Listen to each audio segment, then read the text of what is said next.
Okay, welcome. This is our September gathering for the HyFlex Learning Community, our webinar series we do.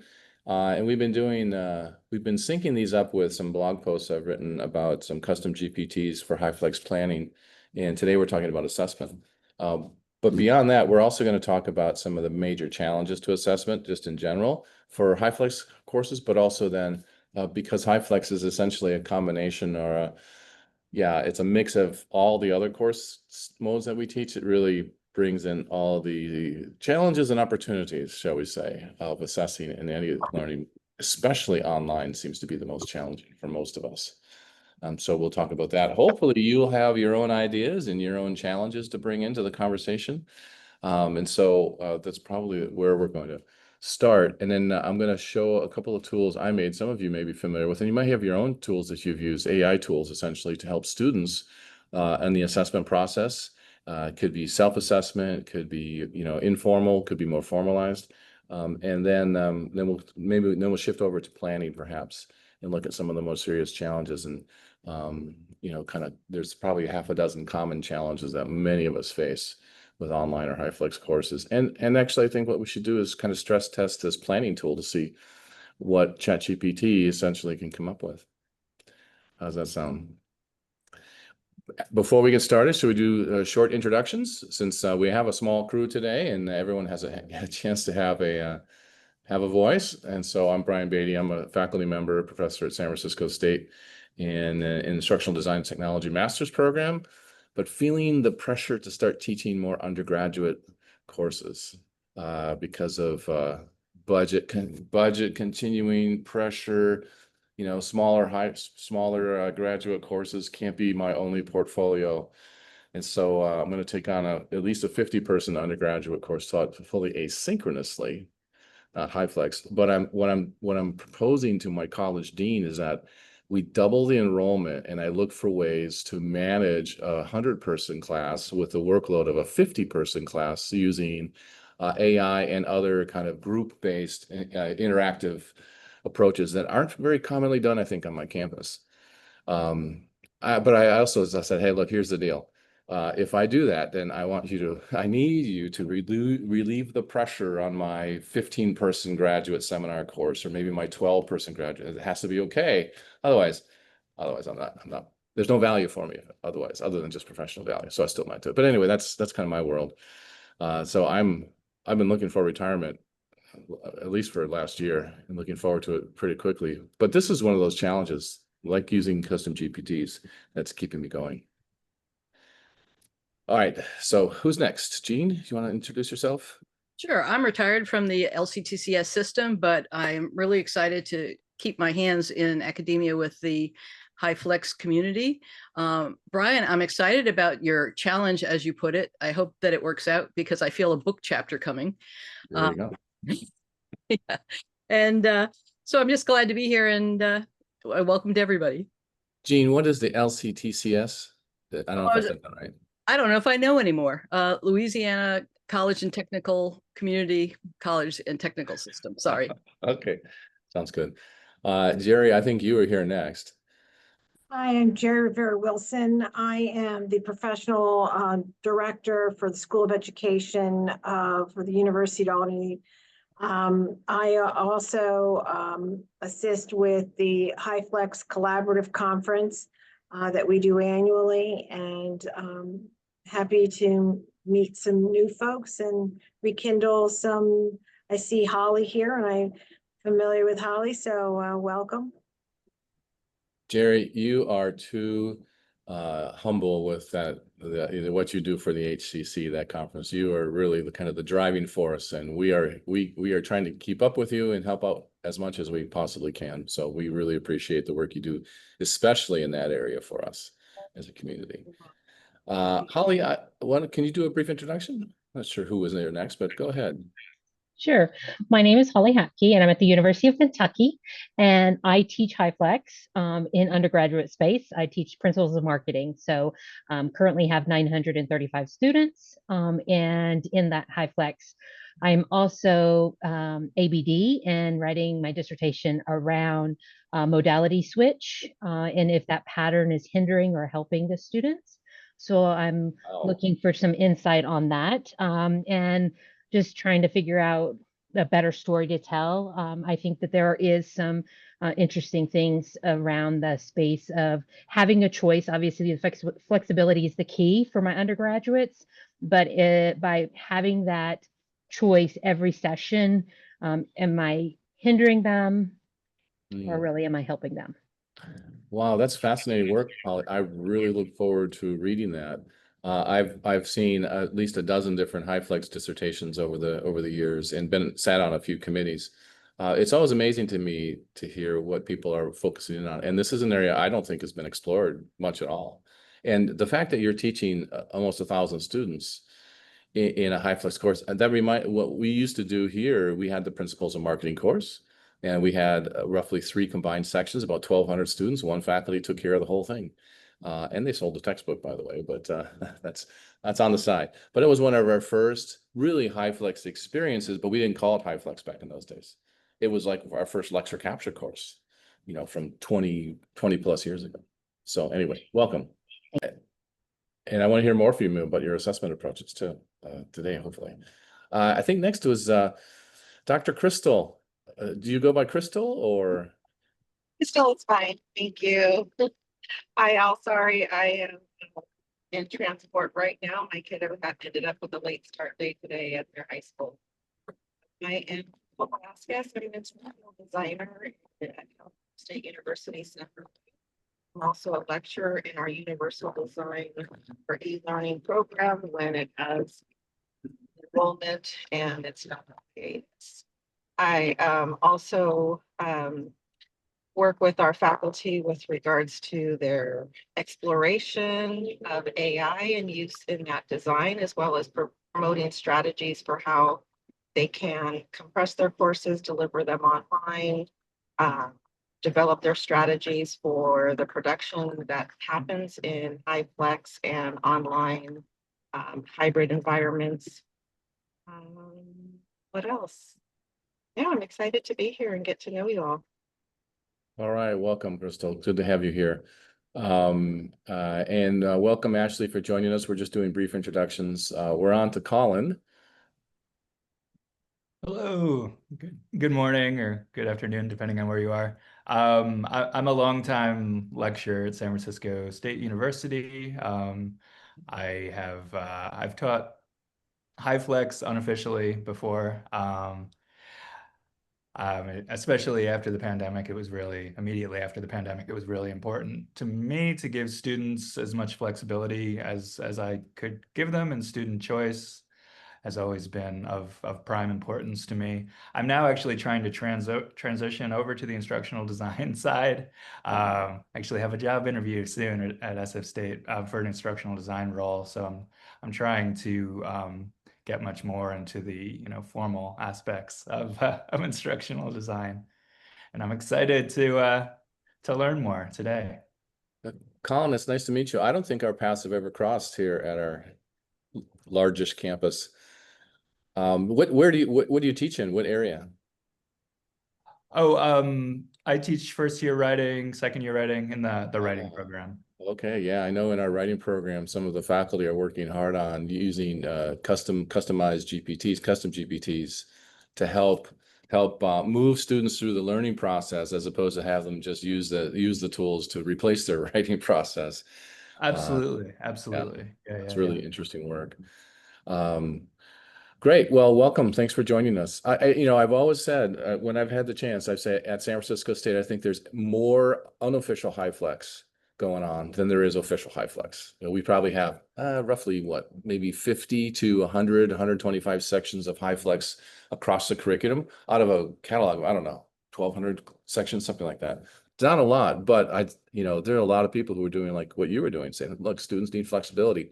I'm going to give it to them and finding ways to do it. So welcome. I'm glad there's a real life data point, right? That kind of supports my claim from years ago.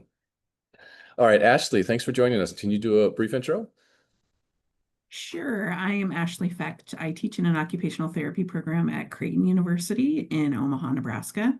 We have our campus students, but we also have pathway students. that their education presents more like HyFlex. So we're trying to integrate more HyFlex into what we do with those students as well as our campus students. Great, thank you. Thanks for joining us. Yeah, there's still there. I still talk to colleges around the country, universities and colleges who are starting to adopt this, and especially different programs. You know, we had this kind of mass rush to online and face-to-face mix during the pandemic to kind of survive and bring students back on campus, but not all of them. And then, you know, kind of a sigh of relief when we could actually refill our campuses, and yet the students weren't always there. And so now we're finding that a lot of folks who haven't really been committed to this are now looking back to using HyFlex approaches to solve some ongoing needs, similar to what we saw before the pandemic. There were a lot of you know, institutions would come to it with specific needs in mind, where this was really a good fit.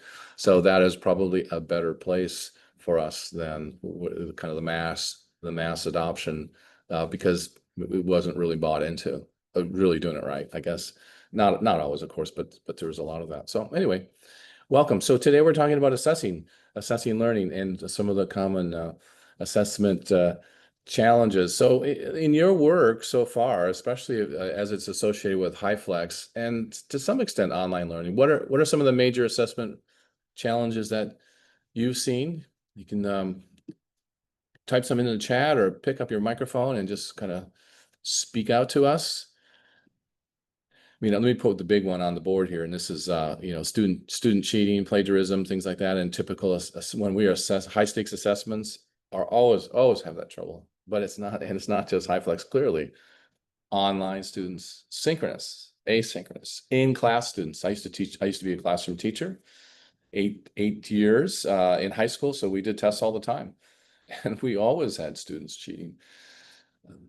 Most of the time, I didn't know how they were cheating, but I knew they were cheating. I had some evidence of cheating, but what have you guys come across? What are some other big assessment challenges, maybe beyond that piece, or clarifying that even?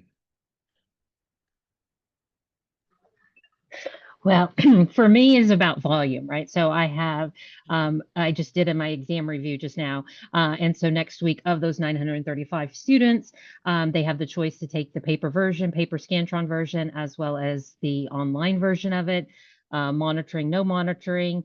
Of course, because I have two sections of it, they can take it on one day or the other day.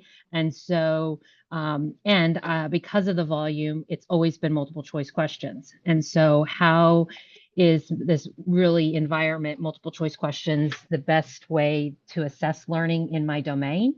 And so especially in introductory class, and this is not major specific. So how do you, especially in a core class, that it's knowledge based at the beginning, and now we have all these tools. So right now on the assessment piece, I'm looking at tools to support them to study, but that's the piece that there's just too many of them. So let me just share with you, like McGraw-Hill has a Sharpen Plus app. They have an AI agent behind it named Dot, and it is title specific. So it has my title in there. And so students can go in and simplify things, ask questions and stuff like that. Now, once I assess them, once they've had that, does that really translate into learning? I don't follow them up any longer. So I'm having this hard kind of grasp of, is a performance grade or an exam grade at that level really showing that they're learning? And of course, I have tying it to their modality. And so, yeah. Go ahead, Jean. Hey, Holly, in another life, I did a lot of certification training, drank the Kool-Aid from Microsoft and all of that jazz. And it was test after test after test for certification. And I'm directionally impaired, and it also correlated highly with multiple choice tests. But what I did learn from their structure exams that did work, and I did use when I was teaching, is create a scenario so that they have to think about a situation and then place maybe the next few questions on that scenario for multiple choice, so you can at least raise the level on Bloom just a little bit higher. I don't know if you've tried that or not. Yes, so I also, because of we have to shut the door. Create questions that have very local ties to Kentucky, and so making my assessment. So even again, every scenario or application. So brands, I tend to focus on Kentucky brands. Those are harder to Google, and you're not going to get them. You're not going to see them in Chegg. But you'll see Quizlets. And because I've been doing this for so long, over a decade. There's lots of exams out there for me, and there's a lot of universities that teach this core class. And so, how do I get creative in writing the words? And if you go again, if you trust what the professor says, they said that I have wordy questions, but I try to clean as possible, but to change it up a little bit so that I like the word about it is still challenging for me. And so how can if there's something else, this is still one of the hardest things for me to do with the volume of students that I have and creating it beyond. So about 40% of my questions are scenario-based questions and I assign homework in that domain as well. So like they need to think how would you do this kind of situation, and marketing lends itself to it. So I think it's fabulous, but they're not writing a paper like I'm not asking them to write papers for me. Never again. Like I asked them to write 3 question responses to questions years ago and weeks. Yeah, you have a really interesting situation. As you're we're talking about that, I'm thinking, well, the format of how you're teaching and the expectations for assessment kind of really push you towards this multiple choice assessment that can be graded like that because you don't have the workload, to grade probably even like a single essay question where they have to write something. It's just not possible. So then obviously the pressure is on. Let's make sure the questions and the way they're answering and the structure of the exam are lead to deeper thinking as much as possible. Scenarios and other kinds of ways of doing that. I found that true, and when I was teaching conceptual physics, multi-stage questions and things like that, that students would complain about. This is too hard. Saying, well, I'm asking you to think. So there you go. But yeah, that's a really tough one because authentic assessment is like, for many of us, it's like the gold standard. What do they really have to be able to do with this information? Whether it's within another class coming on later, like principles of marketing, some of them are going to be marketing majors, right? So they have to know certain stuff when they get there. How do we prepare them for that? So sounds like you're already doing some really good things, but maybe there's some other things that, maybe our ChatGPT friend can help us with. All right, how about another common challenge? So we got the scale issue, kind of forcing a particular style of format.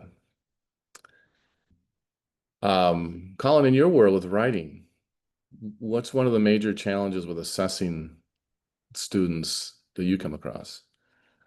Well, in my classes, I have a lot of smaller kind of formative assessments. I have students do a lot of group projects that are kind of mini assessments, formative assessments. And when I was teaching HyFlex, when I had students who were remote and students who were in the classroom, and I was running it all off of one laptop, my real challenge was to ensure a sense of social presence for the students who were online. My challenge was really to be present there with them, and I found that I couldn't be. Like I would check in with them every so often, and frequently, it would be crickets in their group. In the actual classroom, of course, you're right there with the students, and it's no problem dealing immediately with silence that breaks out in a group. But online, you have to be like, you have to have a surveillance thing going, and it's just impossible to have that going constantly. Yeah, that breakout room tool, like when we use Zoom, I like to watch that when I have breakouts because I can see whose cameras are on, who's talking, is anyone sharing a screen. With my students, there's rarely is there a situation where a group is kind of shut down. And it may be because of, a grad program, they're master students and things like that. And they come here. And one of the reasons they're in the synchronous session, because it's a choice they're making, is to do interaction with other people. They love those breakouts. And I had to remind myself, okay, stop talking, give them a breakout. Stop talking, give them a breakout. And what I find is that for me, and I've seen this pretty commonly, is that when they're in the large, if I'm doing most of the talking, more than half the cameras are typically off. I don't require them to be on. I really can't, but I don't even want to push them to that because they have good reasons sometimes for their cameras on. But if I put them into breakouts, almost all of the cameras come on. And then when we come back for our debrief, most of the cameras stay on. And so to me, it's a bit of a sense of a little indicator of engagement. It's not a really valid indicator necessarily, but I do think there's something there for many of them. So that has been kind of helpful for me. The other thing is also though, if I find there's a breakout and there's a group not talking, so maybe I can recast the role of the breakout for them. What would get them talking more about this? So where they have maybe some agency in shaping what they're talking about rather than just responding to my nicely crafted 3 or 4 sentence prompt that I give them.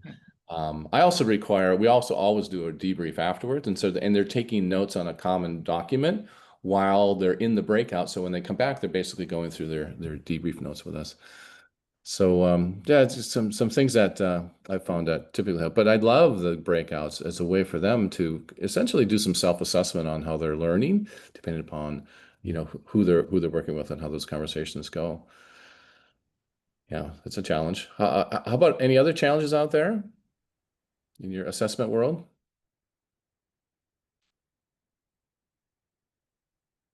One of the things that I've had challenges with in the past is I used to do readings quizzes with students.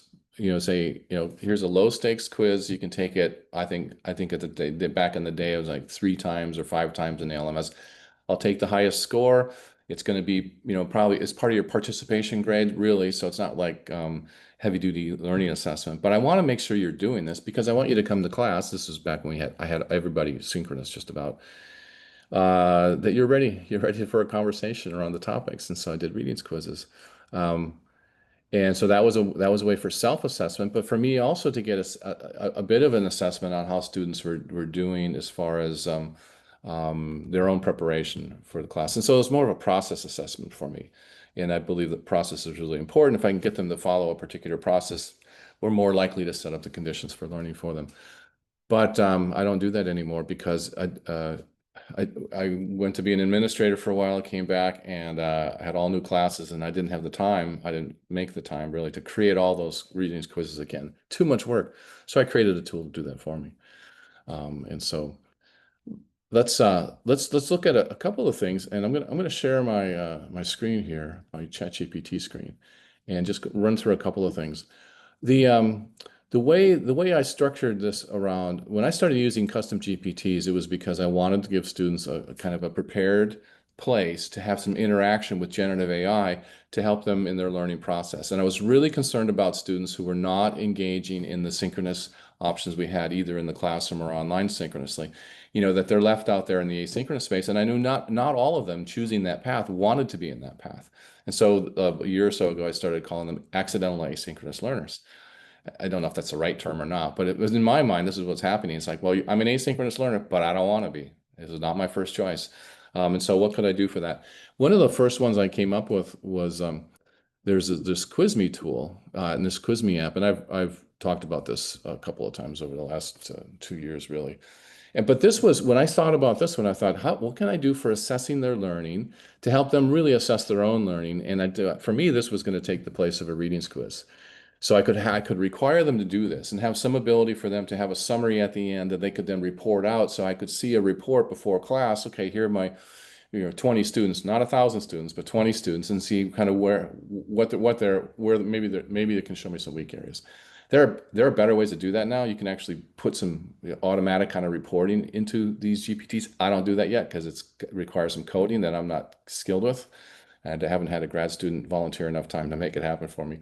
But anyway, what this does is it allows them to kind of go through the quiz. I also, back until this last year, our students did not have a protected data space for their interactions with the GPT tools. And so they were off in the OpenAI world, where unless they're kind of savvy about setting that structure up for them, all their interactions go into the building the large database for the large language model. And I didn't want to feel like pushing them into that or want them to feel pushed into that. So now we have more of a protected data space at the university through, you know, the OpenAI.edu kind of agreement that we have. And so I feel a lot more comfortable pushing them towards using these tools when they're in that space. The ones I'm showing you now are exactly like the ones in that space, but these are outside the space because you can't get to the ones inside and we can't get to the ones outside. And so I haven't implemented this yet as a push, but I'm going to try it at least once this semester to see what kind of structure do I have to give them and how do they respond to it. But the idea is that they get the chance to upload a file perhaps we're working on. Maybe it's a, you know, reading that I posted, or maybe some websites we've looked at, or whatever it might be. And then they get a chance to have some quizzing on it. And the way I built this was to support them not just with traditional based quizzing, which some of them like as a study tool, but also bring in the idea of scenarios. And so this also brings in scenario-based assessment for them. When I first set it up, it was just traditional quizzing. And then I had actually one of my grad students was doing something similar, but using scenario-based assessment for some training she was developing for her workplace. I thought, oh, that's a great idea.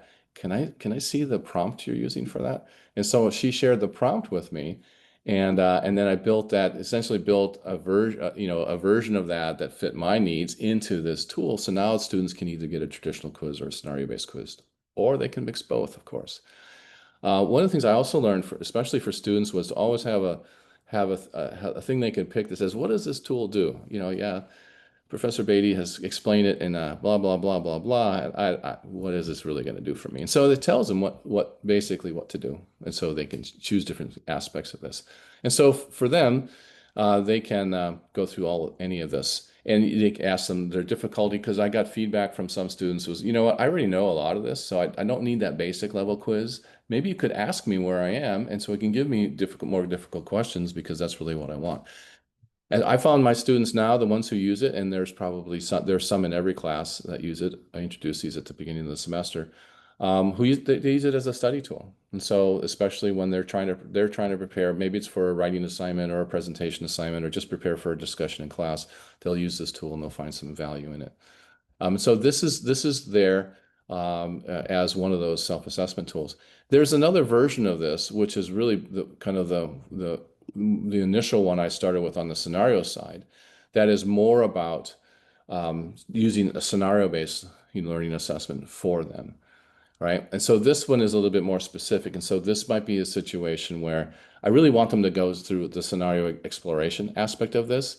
And maybe it's to help them, kind of brainstorm some ideas on how to apply some topics in a context that they care about. So they can create this, and they can actually have it. They can have it develop scenarios for them, but they can also shape those scenarios, right? And so students can get a scenario from the GPT, and then they can modify it. They can say, hey, look, let's change this a little bit. Let's add this factor in there, or let's take this factor away, or let's change this aspect over here. So it's amazing how, unless you code the prompt so that that's not allowed, it is allowed, essentially. ChatGPT allows them to modify the experience that they're having in any way that's not prevented by the prompt. And even I found, even when it's not prevented by the prompt, sometimes it still does it for them. Why? Because it wants to give them what they're asking for. And so that's one of the challenges of using a tool like this. But for self-assessment and informal assessment, these tools can be really powerfully done. And the other thing I like, one of the other things I like this, of course, is that I don't have to have a bank of quiz questions. That was one of the things that kept me back from doing the readings quizzes, because I wouldn't want to have a bank that could draw different ones from. This is essentially a built-in bank, because it's every time I run through this, or some student runs through it, they get a different, sometimes slightly different, sometimes a substantially different set of questions. Same outcomes, same objectives can be there, but different questions. Have any of you used tools like this with your students for this kind of thing? I see some comments in the chat here.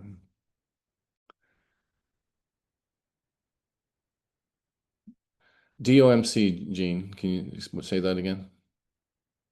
Sure, it's discrete option multiple choice testing, and it's kind of, you can personalize how it's going, but more importantly, instead of giving them the options A, B, C, D, they actually choose one, and depending on how they answer, it gives them their next question. So eventually, through the series of it, you can at the end evaluate what do they know and not know. And that's what I like about NRED as well, even more so, is that you really at the end of the test know what they don't know in addition to what they do know, and can tease out whether it's guessing. And so I like both of those structures, but they're a challenge, unless you pay for the technology that builds those tests, but I still like them. Well, can our friend do this for us? I don't know, we could try it. Yeah, and so I just opened up a ChatGPT 5 screen and said, hey, can you prepare a DOMC quiz for me? Yeah, it knows what you're talking about. So I need subject area, difficulty level, number of questions, and question format. Huh. Yes. Let's talk about assessing in HyFlex courses. Why not? And make it easy, because I have no idea how it's going to do this. How about 5 questions? Let's see what happens. You want to have a subject like marketing or something? No, I Okay. was typing it, and I typed it into the chat instead of into the tool here. Oh, So I okay. wanted, let's just do something that we're doing the assessment in high, most of us have some expertise in this, right? Let's see. Here's how it's going to be structured, and okay. Yep. Yeah. And so is this ready for me to take?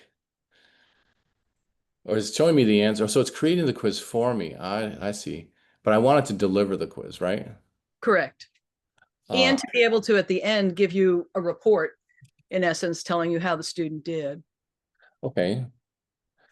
And generate a summary report. Mm-hmm. Do you know of any custom GPTs out there that do this? I haven't looked into it, and it's been around so long that I'd be surprised if there wasn't. Yeah, let's see, because sometimes there's no need for a custom GPT, except maybe to put a container around the student's experience with it to help structure them. One of the reasons I went to custom GPTs for things I really want students to use it for, that isn't totally freeform, is because I didn't want it to be totally freeform for them. I didn't want to give them just a long prompt, say, okay, cut and paste this into your favorite AI tool. That can sometimes work, but sometimes that's another technical challenge for some of our students, because they may not understand what you are telling them to ask this generative AI tool to do, and there may be some legitimate trust issues, let's just say, perhaps, with that. I think there's some predictability and unpredictability issues as each generation of the LLM advances, and you'll probably have better control in yours. Okay, so here we go. So here's the first question. I think the answer is correct. Yeah, so we wanted to do that. Most popular assessment format, correct or incorrect? Oh, so I have to go back to question 1 now. All right. Okay. What's the central challenge in assessing students? Choosing the most popular assessment format.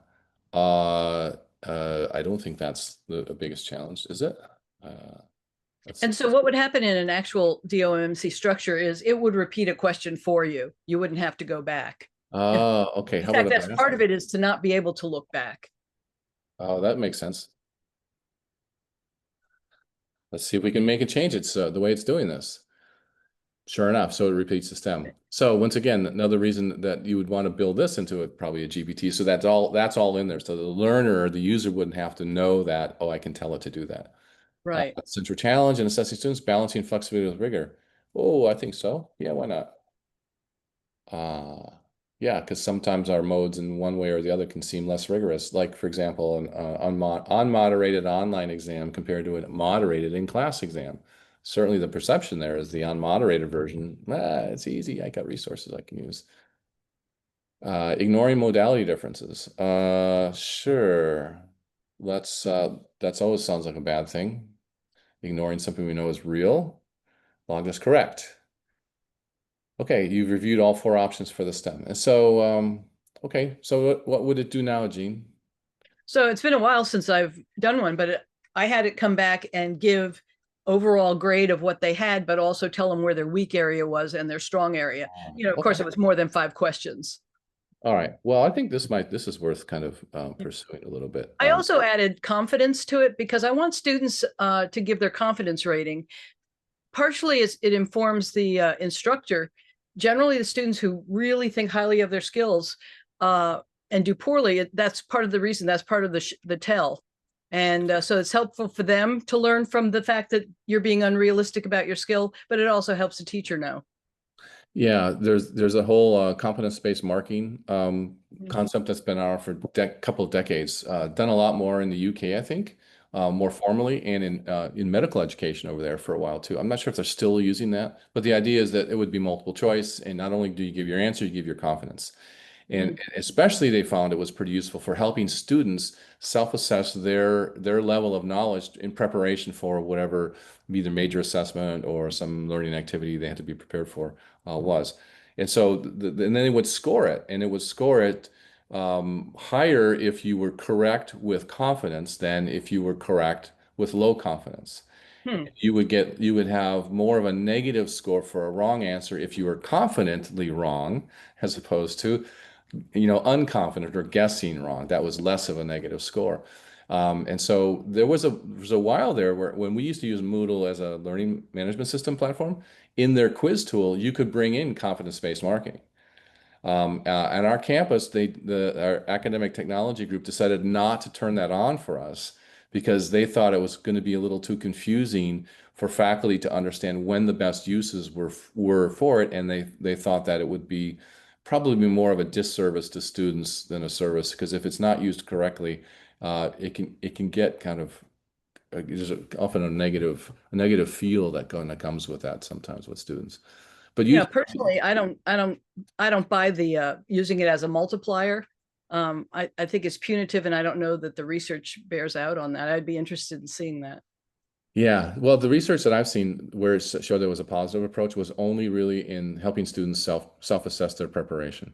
Same Because here. I think, Yeah. I think for those of you, if you get asked a series of questions and you are confident in your answers, and you're right, you probably feel even better about your your confidence in your knowledge level, whether you are or not. So, okay, so these are some ways you can do this, and maybe some reasons why custom GPTs are out there for us. And I haven't done a lot of searching in the GPT store for assessing learning, but if you go and search for these for I don't know, maybe there's a DMC quiz tool. I do think that NRET is better because for each answer that they have to make, A, B, C, or D, I forgot what came next. You have to say explicitly, this one's correct, and I believe these are incorrect. And then depending if you answer correctly, Okay. correct one, or a negative, one that's incorrect, determines how many points are assigned. And I had students that were getting like 80s on a test that got 10s and 14s when they did the NRET style. It freaked them out. And I had to keep saying, don't be freaked out. I will look on a curve, but this is going to inform. And it's, you do it when you're introducing it, it should be either, very low stake or something, because I swear they'll freak out with the NRET. Well, if you were going to use this for assessment too, you'd certainly want to practice it. Yeah. Because it's not the kind of thing you'd want to launch onto students. Oh, here's your midterm exam. Oh, by the way, here's the format. Here's what we're going to do. That would have a validity question just in the format itself. Clearly. Yeah, I had a questionnaire after and hated it. They absolutely hated it. But it really was helpful. So it sounds like this could be a really helpful tool, especially for a situation where you have a very large number of students and you don't have the time for some other kinds of assessment. Because if this is prepared well, it takes nothing from you to deploy it for 1,000 students compared to 10 students, right? It's just a matter of maybe managing the consequential fallout. I don't know. Right. There's a lot of, behind this. It doesn't have the branch code as DOMC does, but it does have, a lot of work to explicitly say what's correct, what's incorrect, and what to do with it and how to grade it. One of the nice things I like about figuring out how to build some of your own tools like this is because some of these other tools that are really nice and complex, they often get locked down, right? They're behind a paywall, or, you need certain access or whatever it might be. And I think that as this becomes a more, democratic way to kind of essentially create your own coding, your prompting, and if we can create this culture of sharing around it, it can be really, really helpful. There's nothing I've created that I've not wanted to share. But I know that that's not always the case. Sometimes we have things like things that are created, like if I create something within our data space, at San Francisco State, it can't be shared outside, right? So I have to be very, I have to have my own account outside in order to share that outside. And I know there are other universities that do similar kinds of things where they've got a great space for you, and they create a lot of GPTs for their own internal use, but they're not necessarily shared, for a variety of reasons. Well, let me show you one other thing I did, and this was something I was doing for a project working on with some European institutions. We're building these basically HyFlex training for faculty and instructional designers over there, that also kind of infuses AI wherever we possibly could. And so the idea is it's a 9-module kind of a workshopy program they would do over several weeks. And each in the module design and development was split into 3 different teams, and each team was responsible for 3 of them. And so part of each module was some sort of quiz. And so I was struck with, well, why do we have perhaps 9 different ways of quizzing? Because these different authors were coming from different universities in different regions of the EU, and so they have different perspectives about what they value in a quiz. Just like we do over here in the States, in our area, we'll do different things differently. So I thought, well, what if we did an AI quiz that allowed the students to choose, that was one quiz, like one quiz to kind of rule them all, right? So that way we could have one set of prompts that would be very consistent for each module.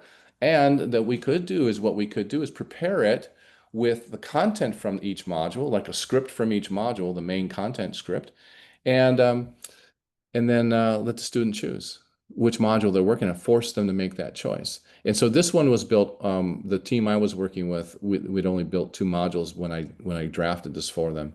And so it was, module 1 and module 8. And so right now it would give me a choice, but eventually it would have all 9 modules would be in here. And the learner would be asked, which module would you choose from? And then once again, it gives you the flexible options, because I thought, oh, this is a cool thing. I think I'd like to see if this works, with a different audience.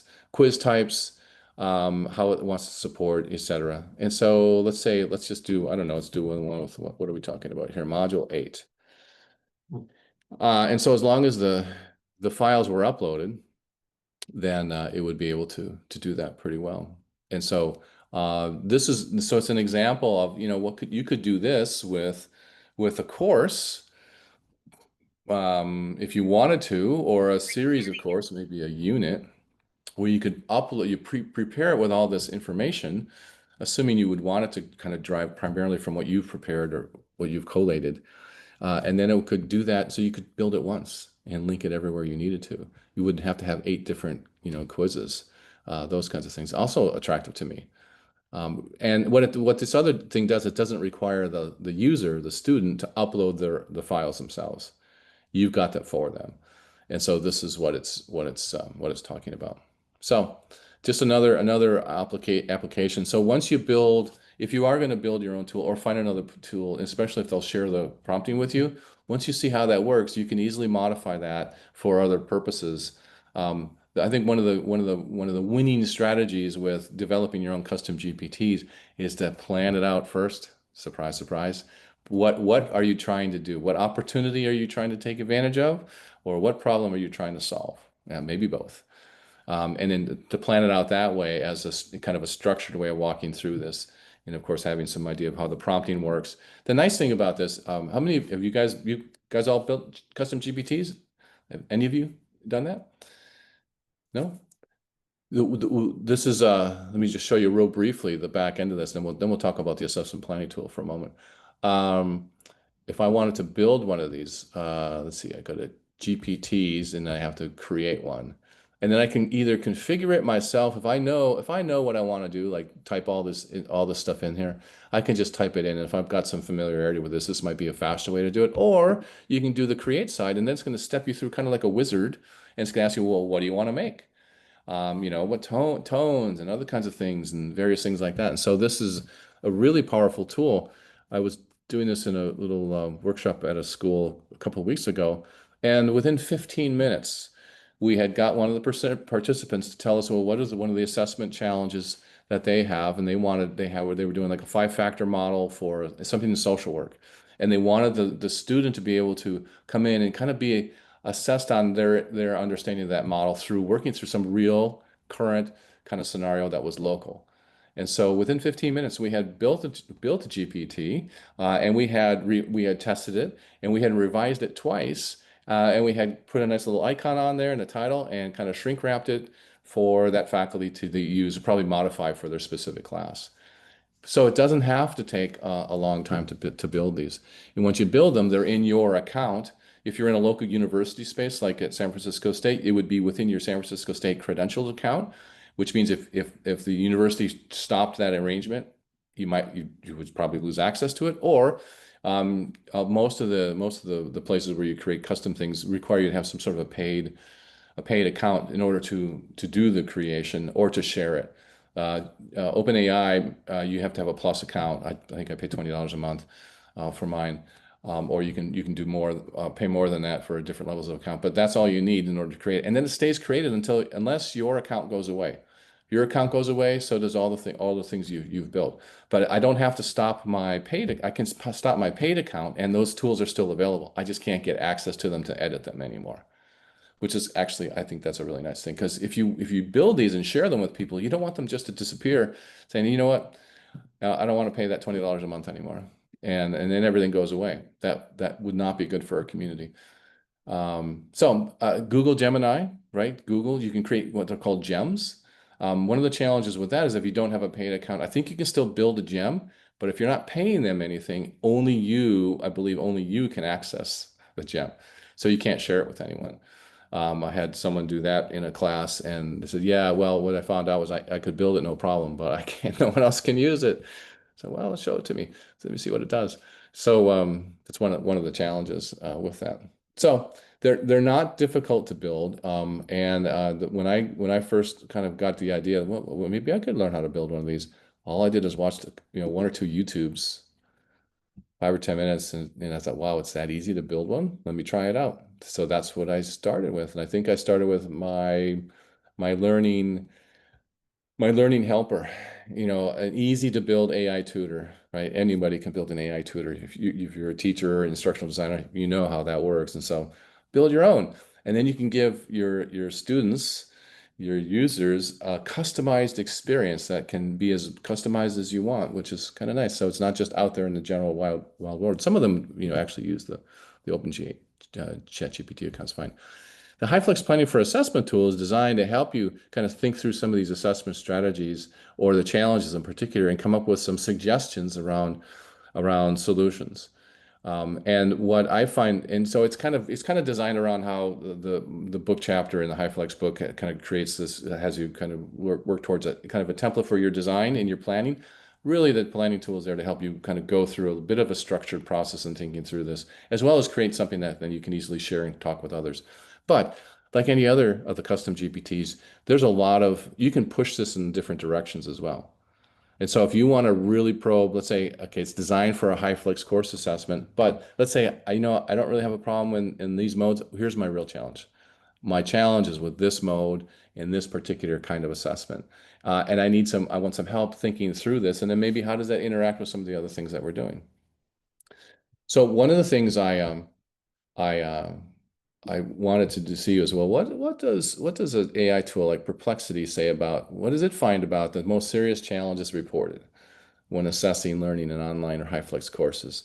And so these were, I think it came up with 5 or 6 of them. So clearly academic integrity and cheating, always an issue, won't go away as long as we're doing tests that are susceptible to that kind of, that kind of the cheating aspect. And there's a lot of good research that around how do you mitigate the pressure towards cheating for some students that they feel.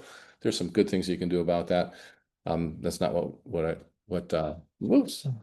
stop.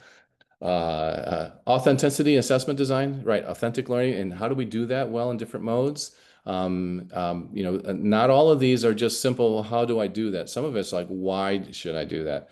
And sometimes we need to have some persuasive data, essentially a rational argument why, and something I have to actually change my belief about what I want to do for assessment to do differently. But another big issue is technology and equity for students, especially when their assessments being what's the word? It's all technology mediated. Thank you. That was just a simple word. Limited direct observation engagement. Yeah, so you can't, sometimes what we're trying to assess is, are you able to do something? And sometimes it's helpful for me able to see you do something and then maybe give you some immediate feedback, like during a practice session, but also then to make some observation notes that we can then use for debrief later. Really difficult to do online, clearly. Next to impossible asynchronously online, unless there's some other way of capturing data that that would be relevant that you would have gotten in a direct observation mode. And that's really, kind of challenging. Sometimes people will use camera setups or snapshots of a process in place, like maybe especially a creation project, or even the writing process. I know some writing instructors will say, "Okay, here's the step in the process. Show me what you're doing. Track that process through." Digital literacy and support for students. If you've got students who are savvy using generative AI, they can get a lot more support for what they're trying to do and what they're trying to learn than some of your students who are not engaged in that at all and will only do something if you can click a button and basically make the magic happen, with them, but really more for them. Assessment, consistency, and feedback. So those are some of the common challenges that came up with here. So maybe we could take a few minutes. Let's see. I have a challenge with assessing learning for a very large class. Let's say 1,000 students. We have to do quick evaluation. Is multiple choice exam the best choice? It's only me creating all their work. Let's see what it says. And it's looking at lots of different resources. Okay, so it's telling us, well, clearly there's some advantages. Now, when I was teaching high school, I would give a final every semester, especially in the spring. I had to turn around grades in like 3 hours. And so this is a physics class for seniors, and there's no way I could do a problem-based exam unless there were multiple choice answers they could choose from. And that is not the same as writing out, showing all your work on a problem. But I really had no choice because it was all, I had to just, they needed to know if they were going to graduate or not. And so I had multiple choice exams. That's where I would try to come up with different, tougher kinds of questioning. It's also where I found students were cheating in ways I did not expect them to on that exam. Some examples, limitations. So what is this saying? So here, this one is saying, okay, basically give them lots of practice with, this is how I interpret this. Give them lots of practice with answering questions like this in different ways. And this is where scenarios would be really helpful, because if you can build in this idea, basically we're practicing, it is going to have a learning function with them, right? At least at this level of answering questions. And you would expect them to improve, and those who practice, I would say definitely would improve. And so there's less likelihood of the responses on the final exam to be more of a result of cramming than it is because, well, actually we've been doing this for, I don't know, 4 weeks, 6 weeks, 8 weeks, 12 weeks, it might be. And I think that's been pretty real. When I've done high stakes exams for finals, usually I'll tell students, look, please don't stress about this. It's not likely your grade is going to change very much because you've already built up a practice in all the other activities we're doing, including these regular quizzes and these other tests. You have a record of progress, and it's probably going to be reflected on the final exam results. Might go up a little bit, might go down a little bit, but just I try to de-stress some of that high stakes element for them because I thought it seemed to be true. Right? If we were doing enough sufficient practice, then that high stakes exam was more of like, okay, let's just I don't know, do a quick check, but we expect that it's going to look like it has looked all along. That was usually the case. Anything insightful here, especially those of you who are familiar with large class assessment? Thank you for putting that up in there. I think that it is a challenge, and the my rub is that on every session, I quiz them, I poll them. I do interactive activities every session, and I use another system. And it again, great thing now with AI is that I can ask a short answer question, and do a quick summarize top 5 things that show up here. I can do a nice Likert scale and see if there is, pyramids. So I could do several things live in a broadcast, and then also capture the folks that are online or on demand. It's just a matter of circling it back, and then is this really learning? So that's my question, my sociologist hat, like, is this really learning? Like, so they have done this, and like, so then you tie back to the objective, and then like, are they really doing this? And so I will tell you, just again, I know this is recorded, but my exams, the summative exams that I have 3 times, midterms basically, 2 midterms and a final, are only worth 67 points as opposed to 100 points, because I want those other points captured in the more formative assessment. So on a kind of daily basis, which I can capture kind of short answer questions or their thoughts or their feelings. And of course, a lot of marketing is gray, and it changes. And so, and AI is fabulous for me. The problem with multiple choice questions with AI is that there is tools now that, even though I'm locking it down and proctoring and all that stuff, students can turn it on, use a couple other VPN. Anyway, in 6-9 minutes, and answer 50 multiple choice questions. And that just takes the time of clicking through each of the dots of 50 questions and press and submit, like submitting the choice and then submitting, and that's it. And I'm like, is that really where we're coming to? And that to me is my rub. Yeah, you're right. And one of the things I've done is my final assessment, my final projects for my courses are not worth, they're worth at the most like 35% of the grade, right? At the most. And usually it's more like 25% of the grade. Why? Because I don't want them to treat it as the only assignment that really matters. And because all these other ones really, all the building towards that's really important.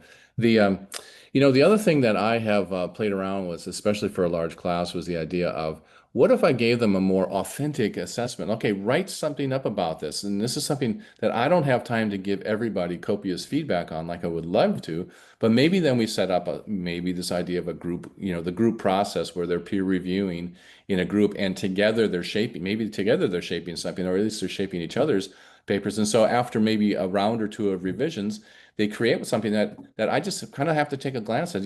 Yeah, good, you nailed this. Yeah, this is really good.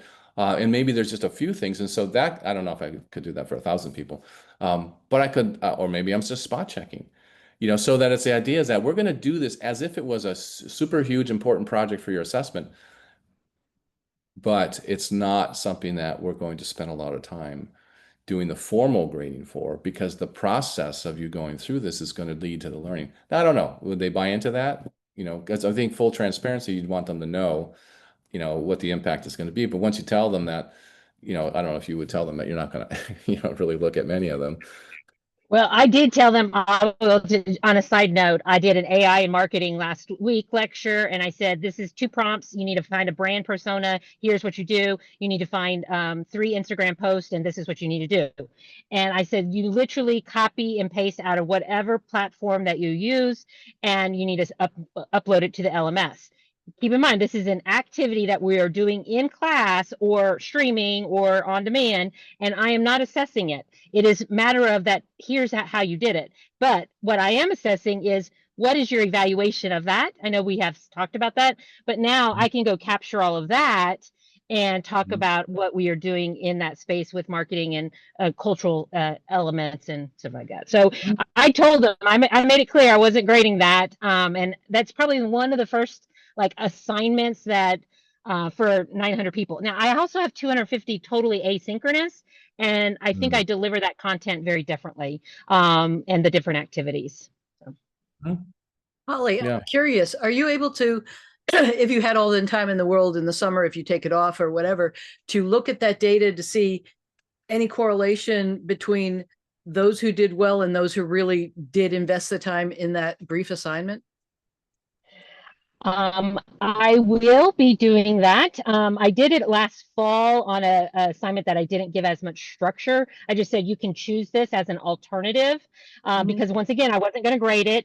And so I looked at completion and not completion and who those students are. So yeah, I crowdsource all the time in my class. I mean, with 1,200 people, it's easy to do every semester. What's the hot topic? But for me, it's just, I right now is the fact that I need to, are they learning? And that's why I love this topic, Brian. So thank you. Are they learning? And I have to be able to defend that. Like, I believe that they are learning, and I hope I can be confident in that.